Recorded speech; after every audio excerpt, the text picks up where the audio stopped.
नमस्कार, आप देख रहे हैं हल्ला बोल। आपके साथ मैं हूं अंजना ओम कश्यप। आज वो दिन जब 2021 में कोविड की अभूतपूर्व परिस्थितियों के बाद बजट पेश किया है वित्त मंत्री ने। ये तीसरा बजट निर्मला सीतारमण का। लेकिन इसी के साथ क्या अर्थव्यवस्था में जान डालने के लिए जिन कदमों की बात हो रही थी वो दिखाई दी है? क्या इसके जरिए अर्थव्यवस्था में नए सिरे से एक बदलाव हम देखेंगे? इनकम टैक्स स्लैब में राहत नहीं मिलना क्या आम आदमी को, मिडिल क्लास को कहीं मायूस करता है? दूसरी तरफ जो तमाम कदम सरकार की तरफ से उठाए गए हैं, इंफ्रास्ट्रक्चर को लेकर हो या बैंक्स को लेकर हो, इन सब पर क्या है नजरिया? आइए सबसे पहले आपको अपनी ये रिपोर्ट दिखाते हैं, फिर चर्चा की शुरुआत करेंगे। हमारे साथ दो बेहद खास मेहमान, सचिन पायलट, वरिष्ठ नेता कांग्रेस पार्टी के जुड़ गए हैं, जयंत सिन्हा साहब जो कि वित्त मामलों की बेहद अच्छी समझदारी रखते हैं और जानकारी रखते हैं, वो हमारे साथ जुड़ गए। लेकिन पहले ये रिपोर्ट। बजट उन सेक्टर्स पर विशेष रूप से केंद्रित है जिनसे वेल्थ और वेलनेस दोनों ही तेज गति से बढ़ेंगे, जान भी जहान भी। Health and wellbeing. वित्त मंत्री ने कोरोना काल का पहला बजट पेश किया तो हेल्थ सेक्टर के लिए कई अहम ऐलान किए। कोरोना वैक्सीन के लिए 35,000 करोड़ रुपए खर्च किए जाएंगे। 64,180 करोड़ रुपए के बजट के साथ प्रधानमंत्री आत्मनिर्भर स्वस्थ भारत योजना शुरू होगी। इससे 70,000 गांवों के वेलनेस सेंटर्स को मदद मिलेगी। 602 जिलों में क्रिटिकल केयर हॉस्पिटल शुरू होंगे। Health systems. A new centrally sponsored scheme, PM Atmanirbhar Swasth Bharat Yojana, will be launched with an outlay of about 64,180 crores over 6 years. This will develop capacities of primary, secondary and tertiary care health systems. बात जान की है तो जहान की भी। Budget में infrastructure को मजबूत करने के लिए कई ऐलान किए गए हैं। इंफ्रास्ट्रक्चर सेक्टर के लिए डेवलपमेंट फाइनेंशियल इंस्टीट्यूट के लिए बिल लाया जाएगा। इस पर खर्च 20,000 करोड़ रुपए होंगे ताकि 5 लाख करोड़ रुपए का लैंडिंग पोर्टफोलियो 3 साल में बनाया जा सके। पब्लिक इंफ्रास्ट्रक्चर को मोनेटाइज करने पर ध्यान दिया जाएगा। नेशनल मोनेटाइजेशन पाइपलाइन लॉन्च होगी। नेशनल हाईवेज अथॉरिटीज भी अंतर्राष्ट्रीय निवेश आकर्षित करेगी। रेलवे भी फ्रंट कॉरिडोर को मोनेटाइज करेगी। जितने भी सरकार के जमीनें हैं उसको बेचना और जितने भी पब्लिक सेक्टर्स है डिसइन्वेस्ट करना, यानी जो एश्योर्ड एम्प्लॉयमेंट है उसको भी निकालने की उन्होंने कोशिश कर रही है। तो ऐसा इस बजट में खासकर गरीबों के लिए कुछ भी नहीं है। ओवरऑल मेरा विश्वास है कि देश का जो इंफ्रास्ट्रक्चर है, आज आप देख रहे हैं, वैसे मैं जब मंत्री बना तो उस समय से आज के 5 साल में मोदी जी के नेतृत्व में करीब 50-60% इंफ्रास्ट्रक्चर सुधर गया है। और इस 5 साल में हमारा रोड इंफ्रास्ट्रक्चर इंटरनेशनल स्टैंडर्ड के बराबरी में होगा। और कुछ हमारे 22 ग्रीन हाईवे जो बन रहे हैं वो इससे भी बेटर बनेंगे, जो वर्ल्ड स्टैंडर्ड के बने। मंझोले और छोटे उद्योग सेक्टरों के लिए भी बजट में कई बड़े ऐलान किए गए हैं। एमएसएमई सेक्टर के लिए पहले के मुकाबले करीब दोगुना बजट आवंटित किया गया है। पिछले साल 7,572 करोड़ दिए गए थे, जबकि इस बार 15,700 करोड़ आवंटित किए गए हैं। एआई और मशीन लर्निंग पर जोर देने की बात की गई है। साथ ही छोटी कंपनियों के लिए पेडअप कैपिटल की सीमा बढ़ाने का ऐलान किया गया है। इसमें यथार्थ का एहसास भी है और विकास का विश्वास भी है।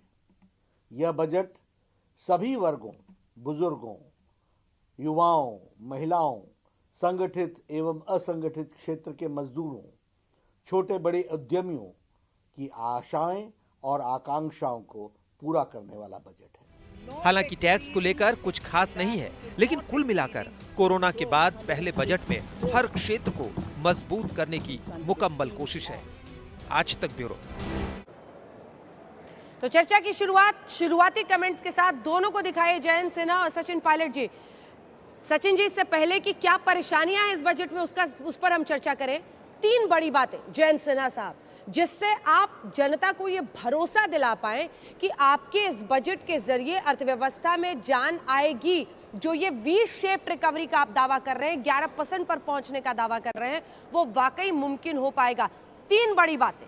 उसके बाद 3 ऐसी ही खामियां सचिन जी से पूछेंगे।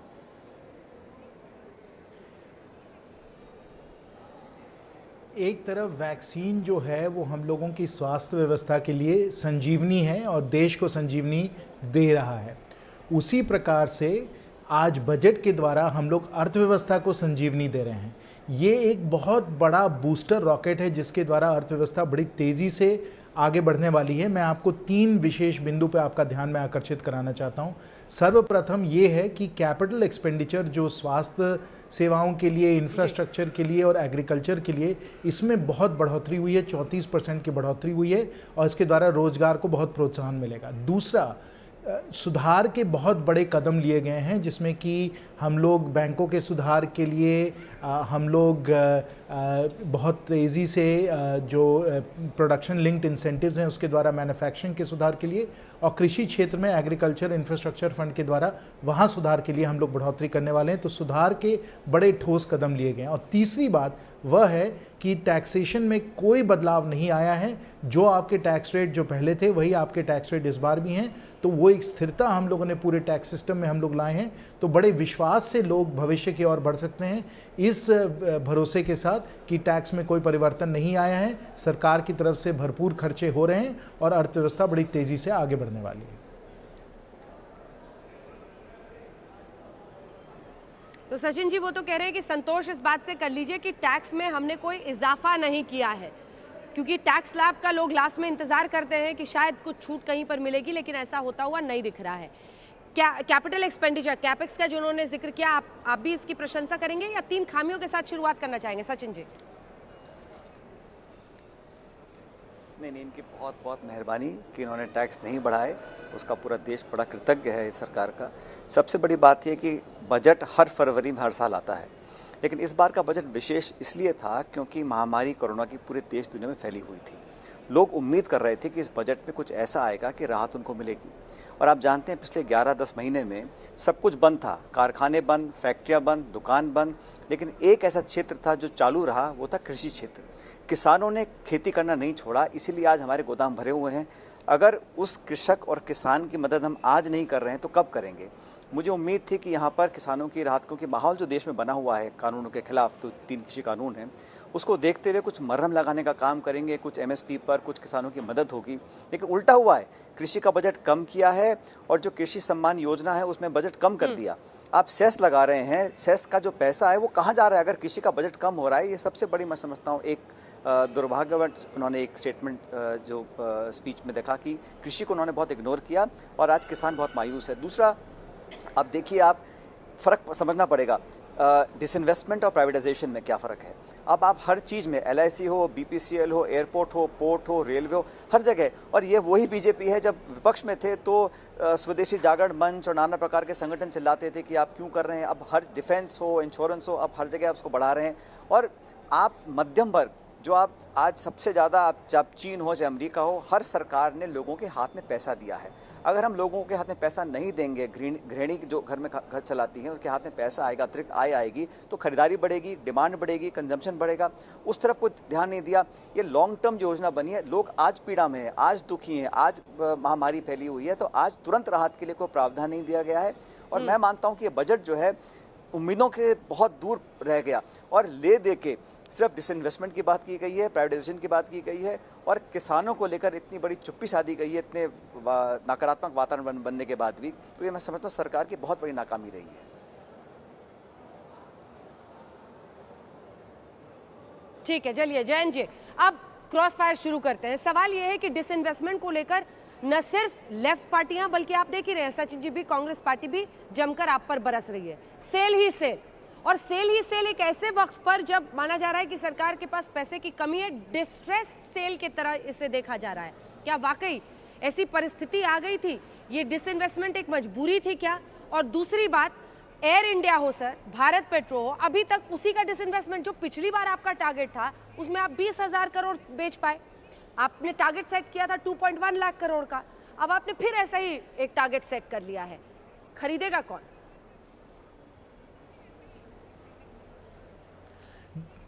डिसइन्वेस्टमेंट के द्वारा अंजना जी हम लोग अर्थव्यवस्था को और रफ्तार दे रहे हैं, क्योंकि जो कंपनियां अभी सरकार के पास हैं, अगर वो निजी क्षेत्र में, प्राइवेट सेक्टर में जाएंगी तो उन्हें ज़्यादा बेहतर तरीके से मैनेज किया जाएगा, उनकी ज़्यादा एफिशिएंसी होगी।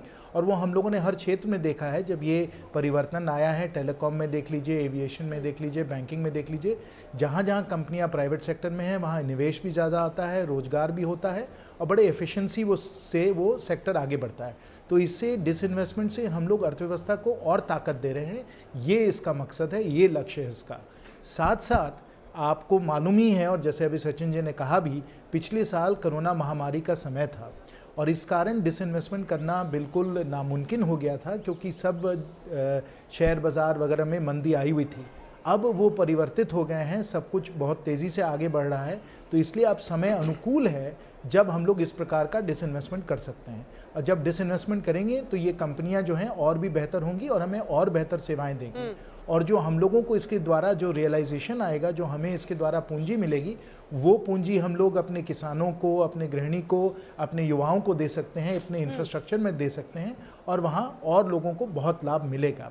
और एक बहुत महत्वपूर्ण बात है, जो विचारधारा और सिद्धांतों की बात आ जाती है, जहाँ कांग्रेस में जो हमारे साथी हैं वो हरदम कहते हैं कि आप पैसे दीजिए, और हमने पैसे दिए भी हैं। आपको मालूम है कि जनधन खाते के द्वारा और किसान सम्मान निधि के द्वारा 1 लाख करोड़ से ज़्यादा हम लोगों ने इस कोरोना महामारी के दरमियान हम लोगों ने दिया है। लेकिन हम लोग ये समझते हैं कि प्रभावशाली सिर्फ पैसे देने से कोई नीति नहीं बनती है, लेकिन प्रभावशाली नीति तब बनती है जब हम रोजगार देते हैं लोगों को। जब नौकरियां मिलती हैं, उनकी कमाई बढ़ती है, उनके स्किल्स बढ़ते हैं, तब हम लोग भविष्य के लिए अपने देश को और हम लोग आत्मनिर्भर और शक्तिशाली बना सकते हैं। इसलिए ये सिद्धांतों का एक ये बहस है, क्योंकि उनकी तरफ से ये लोग सिर्फ पैसे खर्च करना जानते हैं, हम लोग हम लोग इनको रोजगार भी देना जानते हैं और अर्थव्यवस्था को और दुरुस्त और मजबूत भी बनाना जानते हैं, और वो हम लोगों ने किया भी है।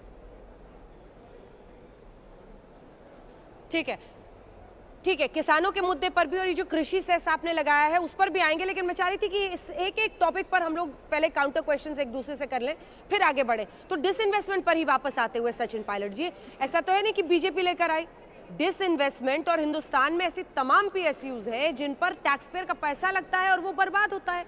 तमाम इकोनॉमिक एक्सपर्ट्स कहते रहे हैं और कांग्रेस भी करती रही विनिवेश, बीजेपी तो लेकर आई नहीं है इंडिया में।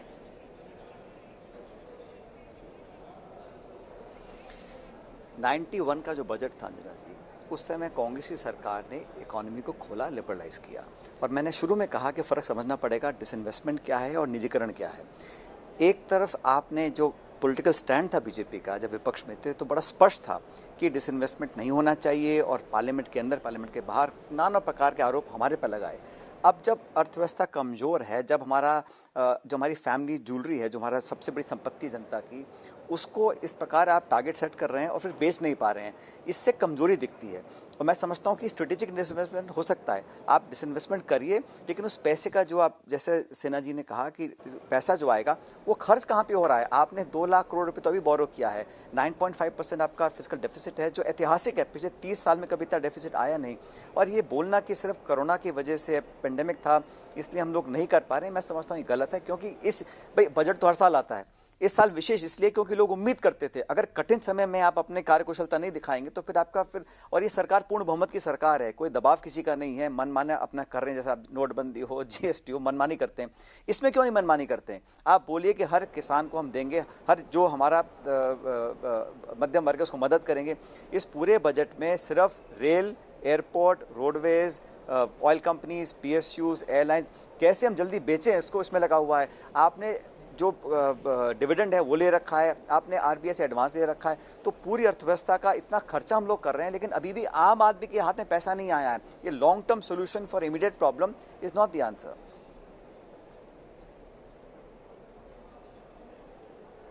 ठीक है, इसी पर अब जल्दी से जवाब ले लेते हैं और खास तौर पर किसानों के मुद्दे पर आते हैं। कांग्रेस पार्टी देखिए आपको इसी मुद्दे पर घेर रही है, लेकिन उसका घेरना एक हद तक ही मायने रखता है।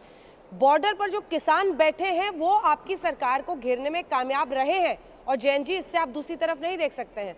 उनका कहना है सचिन जी का, ये एक मौका था, 303 वाली आपकी पार्टी तो मनमानी करती है, ये वो कह रहे हैं, फिर कुछ मनमानी करके कर ही देते कुछ किसानों के लिए। ताकि उनके चेहरों पर मुस्कुराहट आती?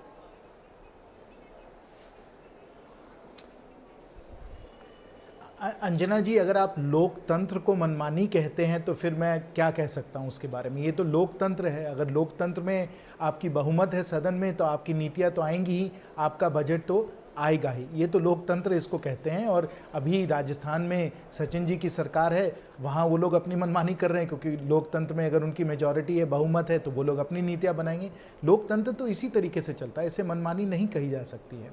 साथ साथ प्रधानमंत्री गरीब कल्याण योजना के तहत हम लोगों ने लोगों के हाथों में जनधन के द्वारा, किसान सम्मान निधि के द्वारा, जैसे मैंने पहले ही कहा, 1 लाख करोड़ सीधा उनको हम लोगों ने दिया। 80 करोड़ लोगों को हम लोगों ने राशन दिया। तो जब ज़रूरत थी कि लोगों को हम लोग बचाएं, लोगों को पूरी तरीके से सहयोग दें लॉकडाउन के समय, वो हमने किया। अब ज़रूरत है अंजना जी रोजगार की। अब ज़रूरत है कि अर्थव्यवस्था को हम लोग प्रोत्साहन दें, निवेश हो। और अगर आप इस बजट को देखें, बड़ी कुशलता से माननीय वित्त मंत्री जी ने इस बजट को तैयार किया है और हम लोगों ने खर्चे जो सही जो क्षेत्र हैं वहाँ हम लोग खर्चे इस बार कर रहे हैं। अब हम लोग आते हैं कृषि क्षेत्र के बारे में, जो सचिन जी ने भी इस बात को उठाया है। और माननीय वित्त मंत्री जी ने अपने बजट के भाषण के दरमियान बताया कि कैसे कैसे एमएसपी, जिसको हम लोगों ने 1.5 गुना बनाया हुआ है कॉस्ट पे, 150% जो आपके कॉस्ट हों उसका एमएसपी हम लोग देंगे। कि एमएसपी के द्वारा और जो प्रोक्योरमेंट हम लोगों का हो रहा है, किस प्रकार से, चाहे वो हम गेहूं लें, चाहे हम उसको धान लें, चाहे हम उसको दाल में देखें, या और भी जो 22 पेरिशेबल क्रॉप्स हैं जो एमएसपी के दायरे में आती हैं, कि कितना अब इसमें खर्चा हो रहा है। जहां पहले बिल्कुल खर्चे, दाल में तो कोई खर्चा ही नहीं था, कोई सरकार खरीद ही नहीं रही थी, कॉटन भी कोई खरीद ही नहीं रही थी। अब हम लोग 10,000 करोड़ का दाल ही हम लोग खरीद रहे हैं। तो किसानों को ये सब पैसे तो जा ही रहे हैं ना, और किसान सम्मान निधि के द्वारा भी सब पैसे जा रहे हैं। फर्टिलाइज़र की भी जो सब जो प्राइसेस हैं, दाम है, उसको भी हम लोग एकदम नियंत्रण में रखे हुए हैं। तो एक तरफ एमएसपी को बढ़ाते चले गए हैं, किसान सम्मान निधि के द्वारा उन लोगों को हम लोग बहुत सारा साधन हम लोगों ने दिया ही है, और साथ साथ हम लोगों ने जो भी उनके इनपुट्स होते हैं, जो भी उनको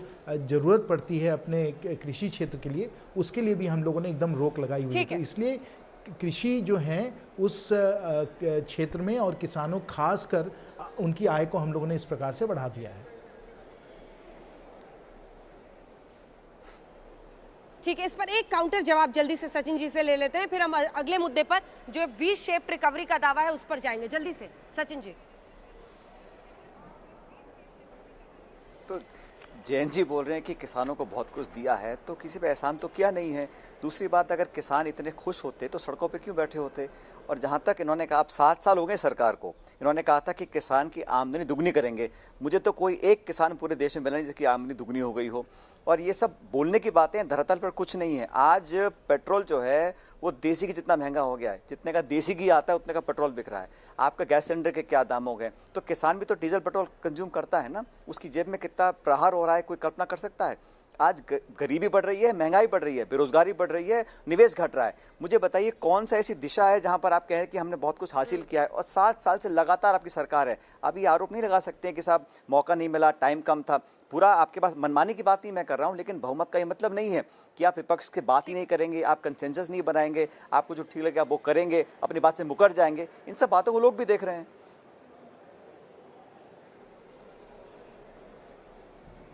ठीक है, वी शेप रिकवरी पर जाने से पहले, लेकिन चूंकि पेट्रोल डीजल की बात आई है, देखिए 69% पेट्रोल पर आपका टैक्सेशन है, 58% डीजल पर। अब ये ऊपर से सेस भी आपने शुरू कर दिया है, कृषि सेस। क्या ये ग्राहक को बेयर करना होगा, इस पर क्लैरिटी नहीं है जयंत जी, अगर आप क्लैरिटी दे सकें। ऑल टाइम हाई पर है पेट्रोल डीजल की कीमतें, हालांकि बजट में उसका लेना नहीं है, लेकिन टैक्सेशन एक स्पष्टीकरण है ना इसका। सेस लगाया आपने दोनों पर।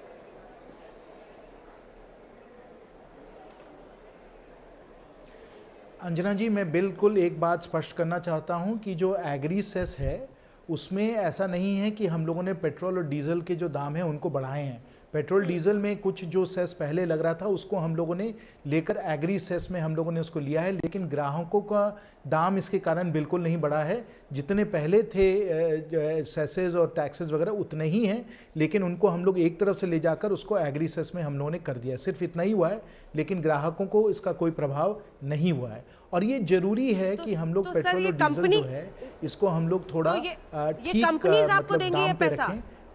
तो ये सेस के लिए जो पैसा जाएगा सर प्रति लीटर, एक सेकंड, एक काउंटर क्वेश्चन है जयंत जी, क्या जो ये पैसा फिर जाएगा प्रति लीटर ये कंपनियों से लेंगे आप? हाँ, जी मैं समझाता हूँ। नहीं, जो पैसा अभी जा रहा है, आप समझिए कि जो विश्व का जो बाजार है उसमें पेट्रोल डीजल का अगर भाव 100 रुपए था, मतलब उदाहरण के तौर पे, नहीं सुन लीजिए 100 रुपए का अगर था, उसके ऊपर अगर आप लगाएं तो आप कह दें कि चलिए 50 रुपए के उस पर टैक्सेस थे, उस 50 रुपए के जो टैक्स थे उसमें से हम लोग कुछ पैसे ले जाकर हम लोग फिर एग्री सेस में दे रहे हैं, पर 50 में बढ़ोतरी नहीं हो रही, जो पहले था उतना ही है, उसमें से सिर्फ हम लोग कुछ लेकर हम लोग एग्री सेस के लिए उसका उपयोग कर रहे हैं। तो ऐसा नहीं है कि हम लोगों ने सेस बढ़ाया है, जो सेस था वही है, उसको बस हम लोग उसको जगह ले जा रहे हैं, यही इसमें परिवर्तन हुआ है, और कोई परिवर्तन इसमें नहीं हुआ। इसका स्पष्टीकरण करना बहुत ज़रूरी है क्योंकि लोगों को ये संदेह है कि जो है दाम वो बढ़ने वाले हैं। और जहाँ तक अगर पेट्रोल डीजल के दाम की बात हम करें, वो अगर दाम इस समय बढ़ रहे हैं वो इसलिए में बढ़ रहे हैं क्योंकि विश्व के बाज़ार में पेट्रोल और डीजल का जो दाम है वो बढ़ता चला जा रहा है। तो जैसे जैसे वो बढ़ता चला जा रहा है, क्योंकि वी शेप रिकवरी ना सिर्फ हिंदुस्तान में लेकिन पूरे विश्व भर में हो रही है, और जैसे रिकवरी होती है तो स्वाभाविक है कि पेट्रोल डीजल का जो दाम है वो बढ़ता चला जाएगा, और इस कारण पेट्रोल डीजल का दाम जो है थोड़ा बहुत अभी हाल में बढ़ा है। लेकिन ऐसी बात नहीं है कि इसको और बढ़ाया जाएगा और सेस के साथ, वो सेस उतना ही रहेगा। उस सेस का हम लोग कृषि क्षेत्र में दे रहे हैं, और जैसे सचिन जी मांग भी रहे थे और चाह भी रहे हैं, वो हम लोग उसको किसानों को दे रहे हैं, जिसमें किसानों की और हम लोग इस तरीके से विकास कर सकें।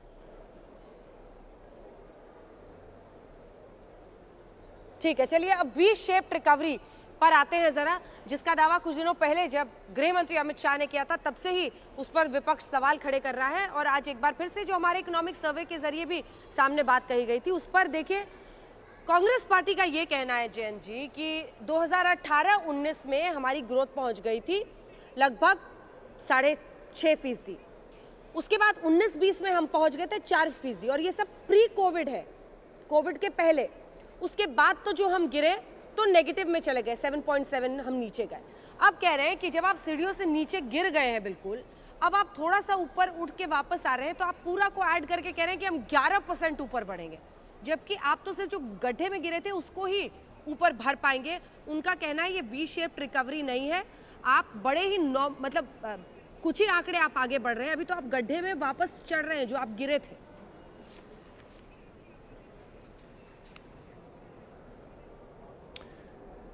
पहले तो हमें ये समझना चाहिए कि कोविड की जो महामारी थी वो विश्व भर में दिसंबर से चालू हो चुकी थी।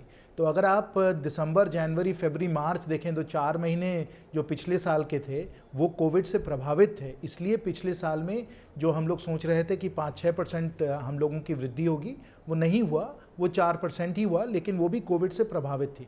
और जिस तरीके से हमारे देश में रिकवरी हो रही है, आपको विश्व भर में इसको देखना पड़ेगा, और हर देश के साथ हम लोगों का जो है मुकाबला आपको करना चाहिए। आप अगर विश्व भर में देखें तो आप देखें कि और देशों में ये इस प्रकार की वी शेप रिकवरी नहीं हो पा रही है, वहाँ उन लोगों को बड़ी तकलीफ हो रही है, और वहाँ लोग बोल रहे हैं कि W टाइप की रिकवरी हो रही है या और किस्म के टाइप की रिकवरी हो रही है, वी शेप रिकवरी नहीं हो रही है। तो क्योंकि हम लोगों ने बड़ी कुशलता से इस महामारी को हम लोगों ने संभाला है, लॉकडाउन के द्वारा हम लोगों ने जान बचाई है, वैक्सीन के द्वारा अब लोगों को इम्यूनिटी हम लोग दिलवा रहे हैं, इसलिए वी शेप रिकवरी हो रही है। लेकिन विश्व भर में वी शेप रिकवरी नहीं हो रही है, इसे हम लोग जो है और देशों के तुलना में हम लोगों को समझना चाहिए, और इसलिए ये प्रशंसनीय है और इसलिए ये एकदम अतुल्य है, क्योंकि और देशों में इस प्रकार की वी शेप रिकवरी नहीं हो रही है, ये हमें समझना बहुत जरूरी है।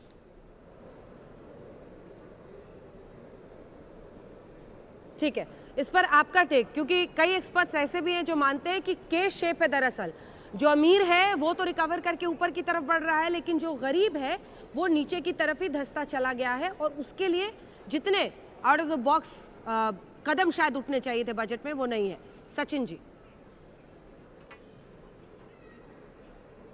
पूरी दुनिया में जितनी स्टडीज़ हुई हैं उस बात को दिखलाती हैं कि जो आप रिकवरी की बात कर रहे हैं ये बहुत शब्दों का जाल है। के shape, V shape, W shape. जो अमीर थे वो बहुत अमीर हो गए जो मध्यम वर्ग थे वो गरीबी की तरफ पहुंच गए और जो गरीब थे उनको संभालने वाला कोई नहीं है।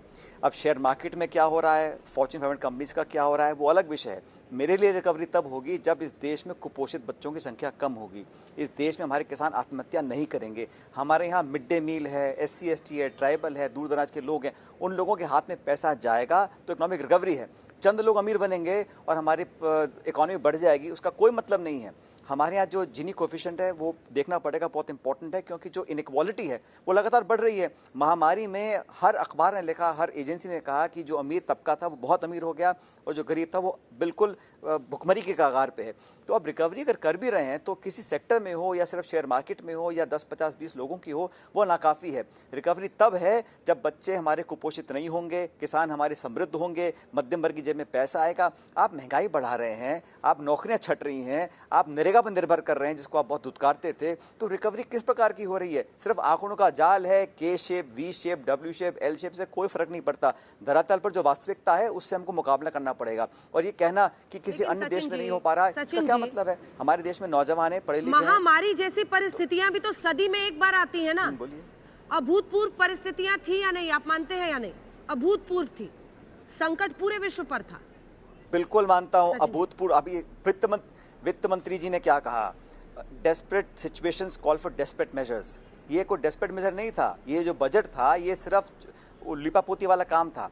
आपने इस बजट का आपको इस्तेमाल करना चाहिए था, बोल्ड डिसीजन लेने चाहिए थे, गरीबों के खातों में पैसा देते, किसानों को हाथ में पैसा देते, फसल खरीद करते। आपने जो कृषि के सेस लगाने की बात कर रहे हैं हमारे मित्र सिन्हा साहब, ये जो बड़ी चतुराई है, सुनिएगा, जो सेस की बात कर रहे हैं, जो ड्यूटी थी वो सरकार, राज्य सरकार, केंद्र सरकार में बंटता है, इन्होंने उसका नाम सेस रख दिया ताकि राज्य सरकार को ना देना पड़े, सारा पैसा केंद्र रखेगी। जो इतना 20-30 रुपए डॉलर था तेल का दाम, उस समय खरबों रुपए, हजारों लाखों रुपए की आमदनी सरकार को हुई। क्या आपने आम आदमी को पास ऑन करी? वो नहीं करी।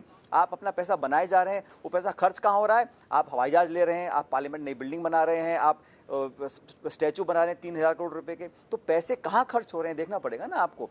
आप स्टेट गवर्नमेंट्स का पैसा नहीं दे रहे हैं, हमारी सरकार को पैसा नहीं दिया 15,000 करोड़ रुपए, तो ये हर चीज़ की पॉलिटिक्स भी हो रही है। लेकिन इस इकोनॉमी को सुधारने के लिए आपको भूलना पड़ेगा कि कौन सरकार है, कौन विपक्ष है। आप लोगों को आम आदमी की चिंता करनी पड़ेगी और जो गरीब तबका है उसकी चिंता करें, ना सिर्फ अमीरों की। ये सरकार को समझना पड़ेगा।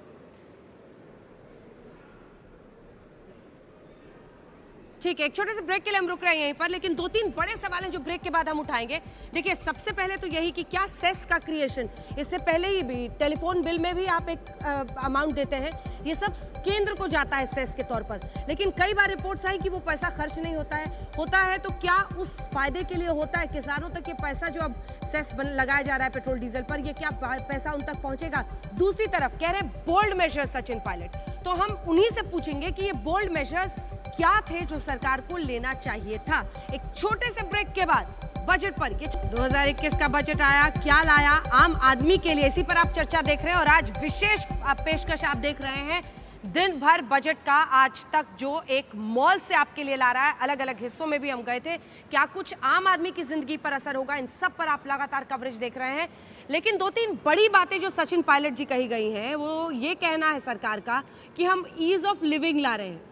उनका कहना है अफोर्डेबल हाउसिंग, यानी कैसे घर का सपना हर किसी का होता है, उसको हम मुमकिन करा रहे हैं। और इन सब के जरिए एम्प्लॉयमेंट, रोजगार के अवसर बढ़ेंगे। हम सीधा हाथ में पैसा नहीं देना चाहते हैं, हम चाहते हैं कि वो पैसे को कमाने के सक्षम बने। कौन सा वो बोल्ड स्टेप है जो आप देखना चाहते थे और नहीं हुआ? देखिए, जो बहुत सारे नारे दिए गए, stand up India, digital India, skill India, fit India, get up India, इतने सारे नारे दिए जा रहे हैं। अब आप मुझे कह रही हैं कि सरकार का कहना है कि हम रोजगार उपलब्ध कराएंगे। हिस्टोरिकली हाईएस्ट अनएम्प्लॉयमेंट है देश के अंदर आज। तो आपने 7 साल में जो वादा किया था 2 करोड़ रोजगार देने का, उसका क्या हुआ? और मुझे लगता नहीं कि इस बजट के माध्यम से कहीं बेरोजगारी में कमी आने वाली है। बड़ा दुख है मुझे इस बात का, क्योंकि सबसे बड़ी प्राथमिकता ये होनी चाहिए थी। आपने पूछा बोल्ड स्टेप्स क्या हो सकते थे। बोल्ड स्टेप लेती सरकार कि GST का एक स्लैब कर देती, लोगों को राहत मिलती, मध्यम वर्ग को, जो लघु उद्योग करने वाले उनको, दुकानदारों को फायदा मिलता।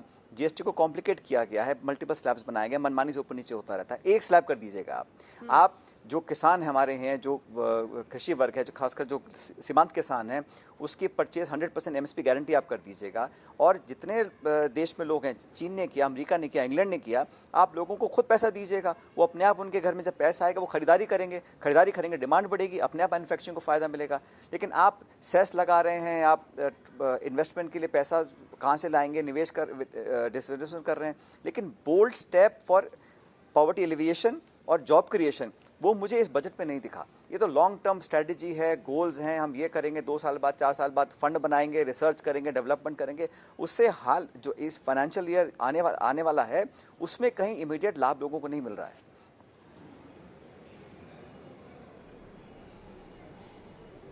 ठीक है जैन जी, चारों बात जो उन्होंने कही है उसका सिलसिलेवार ढंग से आप जवाब दें।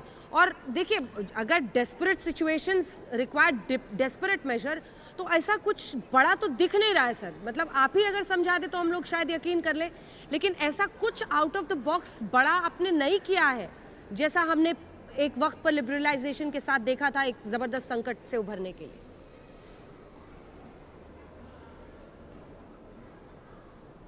हम लोगों ने बहुत बड़े क्रांतिकारी कदम लिए हैं पिछले साल भी और इस बजट के द्वारा भी। आप समझ लीजिए कि पहले फिस्कल डेफिसिट 9.5% का और फिर अगले वर्ष का 6.8% का कभी इतिहास में कभी देखा ही नहीं गया है। तो इस प्रकार से खर्चा करना, और वो भी खर्चा राहत देने के लिए, जो हम लोगों ने गरीब कल्याण योजना के तहत किया, जनधन में पैसे दिए, किसान सम्मान निधि में दिए, राशन में दिए, नरेगा में दिए, राहत के लिए दिए, वो तो हम लोगों ने दिया ही। लेकिन साथ साथ, और मैं यहाँ सचिन जी को समझाना चाहता हूँ, उनको मालूम भी है कि जब आप खर्चे ना सिर्फ लोगों के हाथ में दें लेकिन इंफ्रास्ट्रक्चर में दें तो उसका मल्टीप्लायर इफेक्ट बहुत ज़्यादा हो जाता है। क्योंकि अगर हम किसी को 1 रुपये दें तो वो 1 रुपये का खर्चा करेंगे, लेकिन अगर हम लोग 1 रुपये दें एक रोड बनाने के लिए या पुल बनाने के लिए या एयरपोर्ट बनाने के लिए, तो उस 1 रुपये का जो प्रभाव होता है वो 1 रुपये का नहीं होता है, वो 3-4 एयरपोर्ट और रेलवे की अगर हम बात करें तो 6 रुपये का प्रभाव होता है। तो इसलिए जो सरकार है बहुत कुशलता से और बड़े बुद्धि से उन्होंने खर्चे जो हैं इंफ्रास्ट्रक्चर में दिए हैं, एग्रीकल्चरल इंफ्रास्ट्रक्चर में दिया है, हेल्थ केयर में, स्वास्थ्य सेवाओं के लिए दिए हैं, जहां उसका मल्टीप्लायर इफेक्ट जो है वो सिर्फ 1 रुपये का नहीं है, 5 या 6 रुपये का है। तो इसलिए हम लोगों ने जहाँ जहाँ हम लोगों को टैक्स का उपयोग करना था हमने टैक्स का उपयोग किया, जहाँ जहाँ हम लोगों को डिसइन्वेस्टमेंट करना था वहाँ हम लोगों ने डिसइन्वेस्टमेंट की और बहुत सोच विचार करके किया। और उन्हीं साधनों के साथ हम लोगों ने जो निवेश किया है वो निवेश ऐसा है कि अर्थव्यवस्था में बहुत ही प्रभावशाली होने वाला है। और जहाँ तक रोजगार का सवाल है, आपको मालूम है कि जब हम लोग इंफ्रास्ट्रक्चर में खर्चा करते हैं तो वहाँ बहुत सारे रोजगार के माध्यम जो है उनका सृजन होता है। कोई निर्माण करता है तो कोई बालू देता है तो कोई स्टोन चिप्स देता है, तो इसके द्वारा इंफ्रास्ट्रक्चर के द्वारा सृजन बहुत होते हैं, स्वास्थ्य सेवाओं में भी होते हैं। तो ये इंफ्रास्ट्रक्चर का जो खर्चा है ये रोजगार देने वाला खर्चा है और इस पर हम लोग खर्चा कर रहे हैं और बहुत बड़े पैमाने पे खर्चा कर रहे हैं। प्रत्यक्ष कदम क्या है रोजगार सृजन के लिए, ये विपक्ष का पूछना है, क्योंकि ये तो बाय डिफॉल्ट जब इंफ्रास्ट्रक्चर के लिए पहली बार तो नहीं हो रहा है सर, वो तो हर बजट में होता है और जब से आजादी हुई है तब से हो रहा है ना। जैसे जैसे इंफ्रास्ट्रक्चर बनता है वो तो रोजगार बढ़ता ही है, लेकिन क्या प्रत्यक्ष रूप से आपने अलग कदम रोजगार के लिए उठाए हैं, इसका भी जवाब दीजिएगा। अब जरा हम इस बात पर भी आते हैं कि आत्मनिर्भर भारत पर जोर देने के लिए जो विदेशी मोबाइल है, विदेशी चार्जर है, विदेशी कपड़ा है, उस पर ड्यूटी बढ़ाई गई है, यानी वो महंगा होगा। क्या इससे मेड इन इंडिया को बूस्ट मिलेगा?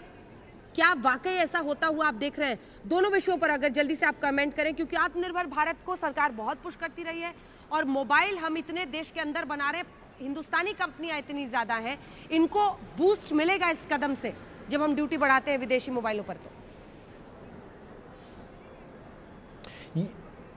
तो ये आत्मनिर्भर भारत का बजट है और जो हम लोग प्रोडक्शन लिंक्ड इंसेंटिव्स हम लोग मोबाइल सेक्टर में दे रहे हैं उसके द्वारा बहुत रोजगार आएंगे।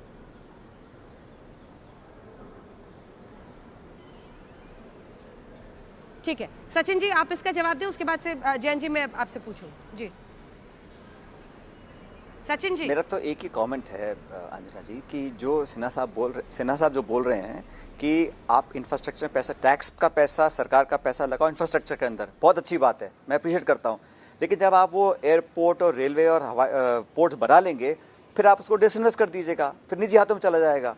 तो वो उसका समझ नहीं पा रहा हूँ मैं। बड़ी विडंबना है कि आप पैसा लोगों को देना नहीं चाह रहे हैं, क्योंकि आप कहते हैं इंफ्रास्ट्रक्चर में खर्च करना ज़्यादा लाभदायक है। आपने बना दिया एयरपोर्ट पोर्ट, फिर कैसा ठीक से चल नहीं रहा, इसको हम किसी प्राइवेट हाथ में दे देते हैं, तो सरकार का पैसा फिर सीधा प्राइवेट हाथ में चला गया ना। निवेश क्या होता है कि प्राइवेट व्यक्ति बोले मैं एयरपोर्ट बनाऊंगा अपने पैसे से, दैट इज इन्वेस्टमेंट। सरकार के पैसे से आप रोड बनाओ और फिर किसी निजी आदमी को दे दो, ये तो सरकार का पैसा आप डायरेक्ट ट्रांसफर कर रहे हैं ना। लेकिन जो मध्यम वर्ग है उसके पास आज पैसे की किल्लत है, जो डिस्पेंसेबल इनकम है, जो कैश एट हैंड होता है, जब अगर वो हाथ में आएगा तो वो रोज़मर्रा के साबुन, तेल, कपड़े, जूता चप्पल लेगा तो इकोनॉमी में पुश आएगा। वो हम कर नहीं रहे हैं, हम लॉन्ग टर्म स्पेंड कर रहे हैं और अल्टीमेटली जो एसेट क्रिएट होगा वो आप डिसइन्वेस्टमेंट कर दीजिएगा। बोली साहब ये पोर्ट में नुकसान हो रहा है, जैसे BSNL में हो रहा है या BPCL में हो रहा है, फिर कहीं ये इसको डिसइन्वेस्टमेंट कर देंगे 10-5 साल के बाद। तो सरकार का इन्वेस्टमेंट निजी हाथ में चला गया और आम आदमी को कुछ नहीं मिला इसमें।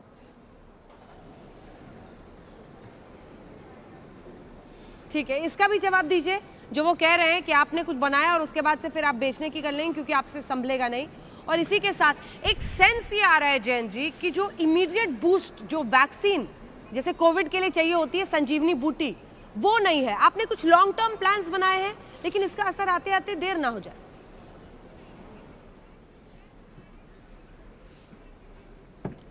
मैं एक चीज़ सचिन जी को समझाना चाहूँगा कि अगर सरकार 100 रुपये का निवेश करके एक एयरपोर्ट को बनाती है तो उसे फिर वो 200 रुपये का बेचती है, और जो 100 रुपये का जो हमें मुनाफा मिलता है, जो प्रॉफिट मिलता है, उस पैसे से हम लोग फिर लोगों के लाभ के लिए लोगों को सेवाएं देते हैं। इसी प्रकार से एसेट मोनेटाइजेशन होता है सचिन जी। अगर हमने 100 रुपये का उसको बनाया तो हम उसको 125 रुपये का भी हम लोग नहीं बेचते हैं, हम उसको 200 रुपये का बेचते हैं। और अगर आप जाके इतिहास में देखें तो आप देखेंगे कि सरकार एयर इंडिया का भी एयर इंडिया का आप लोगों ने ठीक तरीके से संभाला नहीं है, इसलिए एयर इंडिया में हम लोगों को समस्या हुई है। एयर इंडिया की लंबी कहानी अगर कभी मौका मिले तो उस पर भी हम लोग लंबी चर्चा करेंगे। लेकिन जो हम लोगों ने काम किया है उसमें आप देखेंगे उसमें मुनाफा बड़ा अच्छा हम लोगों ने कमाया है। और जहाँ तक अंजना जी, जहाँ तक सवाल उठता है कि निवेश किस प्रकार से किया जा रहा है, निवेश आपने देखा होगा कि हम लोग हाईवेज़ में कर रहे हैं, हम लोग स्वास्थ्य सेवाओं में कर रहे हैं, हम लोग कृषि क्षेत्र में कर रहे हैं, और ये सब जो निवेश है ये आम जनता के लाभ के लिए है। आम जनता को इससे बहुत बहुत फायदा मिल रहा है।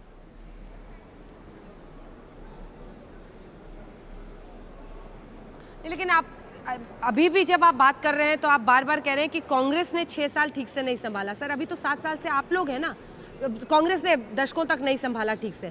अब तो 7 साल हो गए सर, आप लोग कब तक ये मैं तो ये बिल्कुल नहीं कह रहा अंजना जी, नए वाले मूड में रहेंगे कि अभी नए आए हैं। अब आप लोग सरकार हुए, दूसरा टर्म है सर। मैं बिल्कुल नहीं, एयर इंडिया का भी अभी तक डिसइन्वेस्टमेंट पूरी तरह से नहीं हो पाया ना सर। अंजना,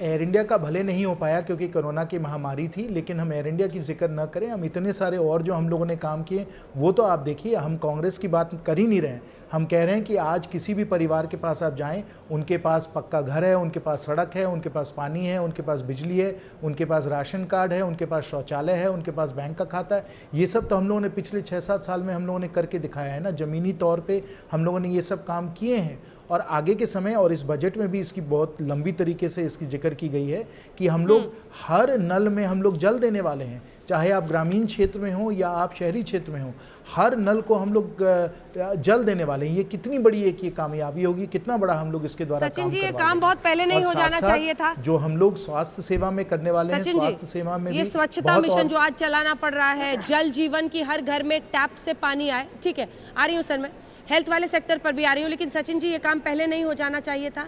जो बिजली अब जाकर, अभी भी जाकर कई गांवों में अब जाकर वो पूरी तरह से हुआ है।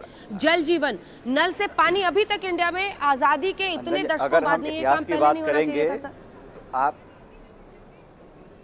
आप ऐसा मत भूलिए मत, जब देश आज़ाद हुआ था सुई नहीं बनती थी यहाँ पे। इन 60-65 सालों में जो हुआ उसको आप इग्नोर नहीं कर सकते हैं। लेकिन अगर 95% गाँव तक बिजली पहुँची है, वो अपने आप पहुँची है क्या? जो बाकी 5% बचे थे वो अच्छा किया, मैं कहूँ पहुँचनी चाहिए थी, बहुत पहले पहुँच जाती। लेकिन मैं तो पूछना चाहता हूँ, बाकी चीज़ भूल जाइए आप, शौचालय, मकान, घर को। आज कोरोना महामारी चल रही है, तो जो वैक्सीन है, क्यों नहीं ये वैक्सीन सरकार फ्री अपने नागरिकों को उपलब्ध कराती, जो बाकी देश के लोग कर रहे हैं, दुनिया भर के लोग कर रहे हैं। तो ये आम आदमी का जापने का बजाय आप धरातल पे काम करके दिखाइए ना।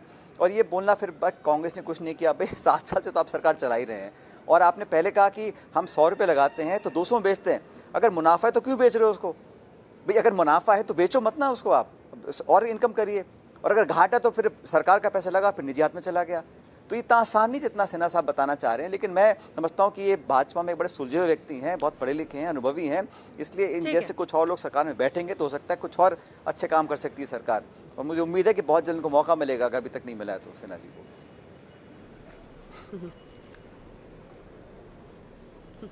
देखिए, जो मुनाफा हम लोग कमाते हैं उसमें हम लोग उसके जनहित में उसका उपयोग उसको और मुस्कुरा भी रहे हैं आपकी बातों पर, सदुपयोग होना चाहिए।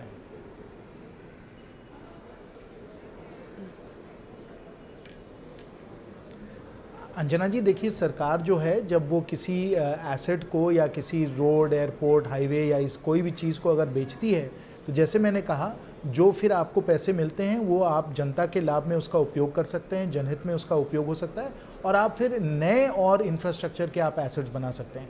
आपने अगर एक पोर्ट को बेचा, एक एयरपोर्ट को बेचा, तो फिर आप 3 और एयरपोर्ट उससे बनवा सकते हैं। तो इसलिए इसका बहुत धन्यवाद आप दोनों का, दो बहुत सुलझे हुए और अच्छे वक्ता अपनी अपनी पार्टी के। जयंत सिन्हा जी, सचिन पायलट जी, बहुत बहुत धन्यवाद आपका हल्ला बोल में हमारे साथ आज के बजट पर चर्चा के लिए। एक छोटी सरकार कह रही है बजट के दिल में गांव है, किसान है। सवाल यही है कि वाकई क्या गांव वाले किसान खुश होंगे इससे? बहरहाल इन सभी मुद्दों पर सरकार ने इनकम टैक्स में तो कोई बदलाव नहीं किया है, लेकिन सरकार का दावा है कि विदेशी मोबाइल और विदेशी कपड़े होंगे महंगे, आत्मनिर्भर को मिलेगा बल। देखते रहिए आज तक। नमस्कार, मैं हूं अंजना ओम कश्यप। हमें उम्मीद है ये वीडियो आपको पसंद आया होगा। लेटेस्ट खबरों के लिए यूं ही देखते रहिए आज तक, और इस वीडियो के पसंद आने पर लाइक, शेयर एंड सब्सक्राइब करना ना भूलें।